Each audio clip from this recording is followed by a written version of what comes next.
Welcome to Watch Mojo, and today we're counting down our picks for the 1960s bands whose records you need to dust off ASAP. But it's too late to say you're sorry. How would I know? Why should I care? Number 10, the Moody Blues. Nights in white satin, never reaching the end. While their name might suggest melancholy, the Moody Blues were anything but one note. Breaking out in the late 60s, they fused rock with sweeping orchestral arrangements, becoming trailblazers of the genre that would later be dubbed progressive rock.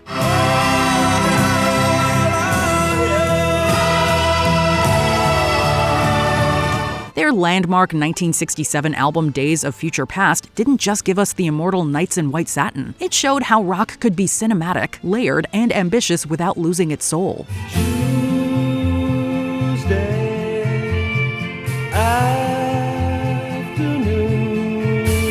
Unlike many of their peers, the Moody Blues were not chasing trends. They were setting them, blending classical instrumentation with psychedelic textures before prog became a movement. Too often overshadowed by flashier acts of the era, they quietly reshaped what rock music could aspire to be.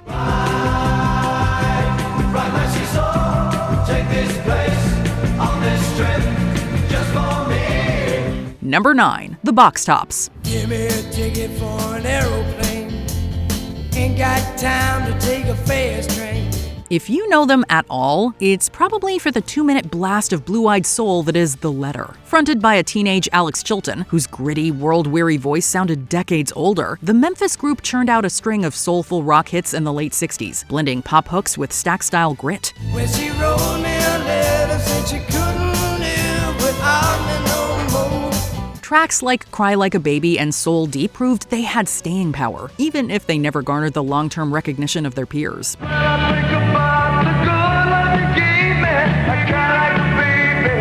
And Chilton himself would go on to achieve cult status with power pop legends Big Star. The Box Tops may have been short-lived, but for a moment, they bottled lightning and left behind songs that still punch way above their weight. Number 8, the Left Banke.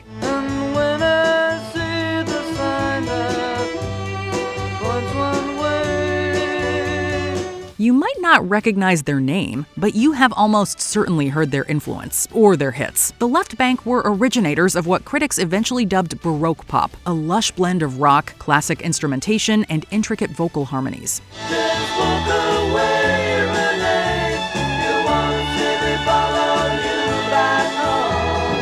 Their 1966 hit Walk Away Renee is the crown jewel, strings and harpsichord wrapped around a heartbreak ballad sung with aching sincerity. They followed it up with Pretty Ballerina and She May Call You Up Tonight, cementing their role as early visionaries of orchestral pop. I had a date with a pretty ballerina. Her hair so brilliant that it hurt my eyes. Their approach to rock set the foundation for later acts like the Fleet Foxes and Grizzly Bear. The Left Banke might not be a household name, but their fingerprints cover the sound of sophisticated pop to come. But she may call you up tonight. Then what could I say that would sound right? Number 7, the Rascals.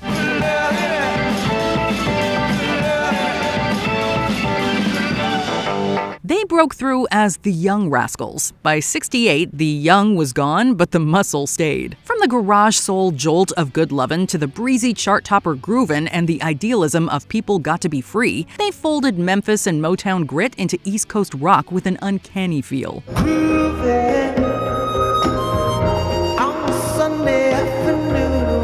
Organ-driven hooks, blue-eyed soul vocals, and a tight rhythm section made them radio-proof, and they walked the talk on stage, refusing segregated bills at their peak. They're too often dismissed as oldies wallpaper, but the catalog undeniably runs deep. A Beautiful Morning, How Can I Be Sure, and the psych-pop ambition of Once Upon a Dream still shine. It's a beautiful morning. Number 6, Procol Harum. We skip the light fandango. One song made them immortal, but Procol Harum were never one-trick ponies. A Whiter Shade of Pale became a worldwide sensation in 1967, marrying surreal lyrics with a Bach-inspired organ line that still chills. Turn the whiter shade of pale. But the group didn't stop there. They expanded the very idea of rock with ambitious, classically influenced albums, such as 1968's Shine On Brightly and the following year's A Salty Dog. All hands on deck, we'll run afloat. Procol Harum sketched the blueprints of progressive rock, blending symphonic grandeur with bluesy heft. While history tends to reduce them to a whiter shade, Procol Harum quietly asserted that rock could be as expansive and experimental as any art form, and still move considerable units.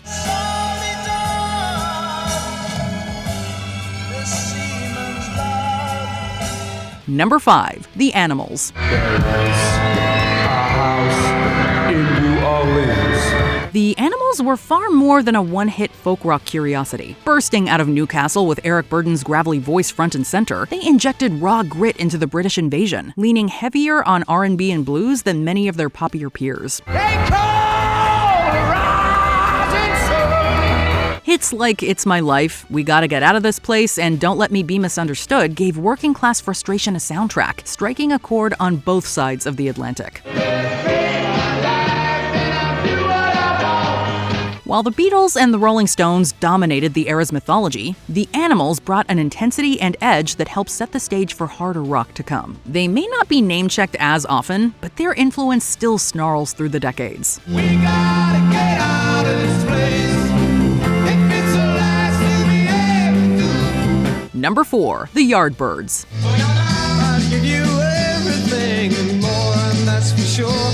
These rockers blazed through the mid-1960s with a fierce mix of R&B, blues, and psychedelia, pushing the electric guitar to new heights and seemingly its limits. However, their legacy rests on the musicians who cut their teeth in the Yardbirds' ranks: Eric Clapton, Jeff Beck, and Jimmy Page. 3 of the most influential guitarists of all time, all passing through the same group within a few short years.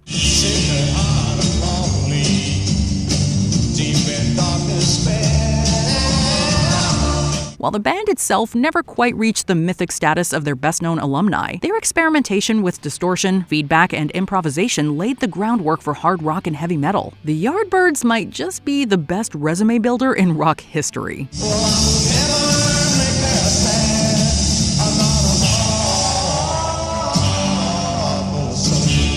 Number 3. The Hollies. Bus stop when they choose there, I say, reach him my umbrella. Known for their airtight vocal harmonies and chiming guitars, the Hollies quietly cranked out some of the catchiest pop songs of their time. Bus Stop, Carrie Ann, and He Ain't Heavy, He's My Brother boast a polish that still shines decades later. Every morning I will see her waiting at the stop. Their knack for hooks and harmonies rivaled their more celebrated peers, and for a while, they were one of the few British invasion acts that could reliably keep pace on the charts.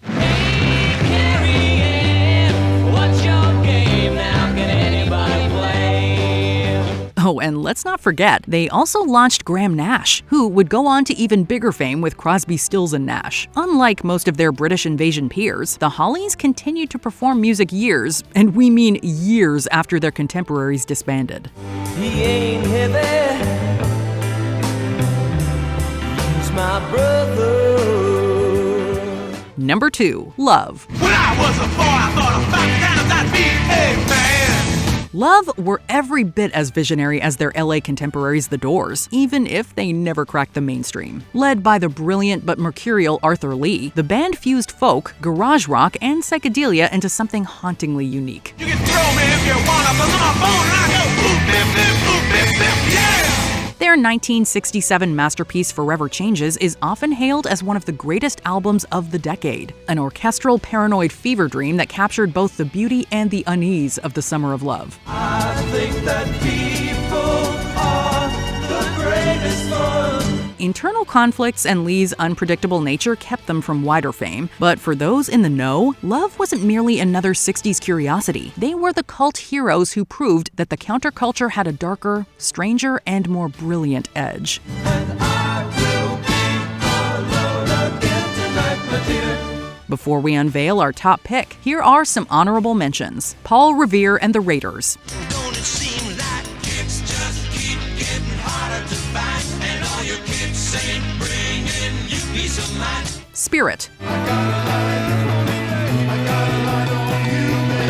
The Incredible String Band.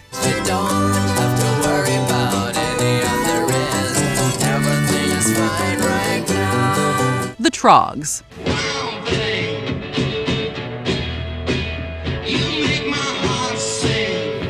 Vanilla Fudge.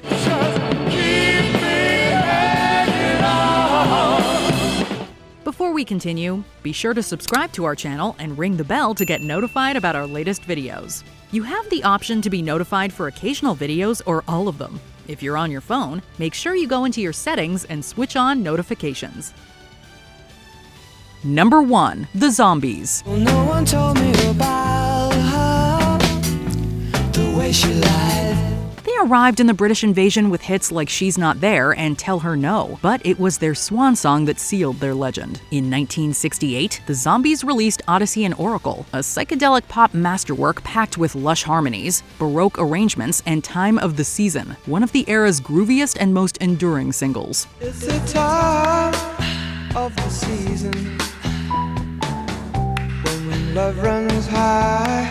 By then, the band had already split, meaning their masterpiece wasn't properly celebrated until years later when critics and crate diggers hailed it as one of the defining albums of the decade. It's the time of the season for loving.